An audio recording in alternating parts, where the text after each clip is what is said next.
In this addition strategy, we are talking about adding on a number line, and we're going to do that by splitting hundreds, tens, and ones.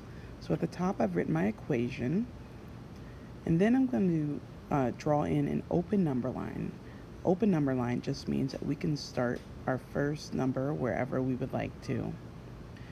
So I'm going to start with my biggest number, 638. And now what I'm going to do is focus on that place value in the number, the add-in that I'm adding. So I'm going to start with the tens. And I'm going to jump the value of the tens, which is 40. My number is 45. That means 4 tens and 5 extra ones.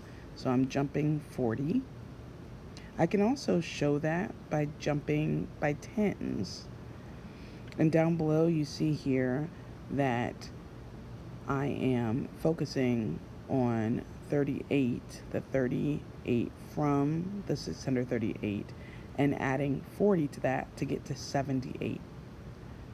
So basically, I'm focusing on that tens and ones because I'm adding within that 100, that 600. So focusing on this tens and ones and adding that friendly number, that 40 chunk. I can also do it by adding the tens.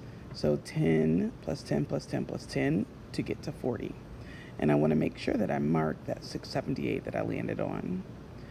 Now I'm doing an additional jump, but I'm jumping 2. Even though I have 5 to go, I'm jumping 2 because I want to get to that friendly number again.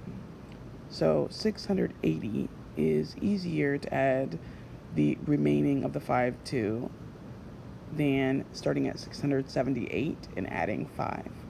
So I jump to 680 by adding those 2, and then I add the 3 more, and if you notice, these 2 will equal that 5, which is a part of the extra 1. So 683 is my total. Thanks for watching.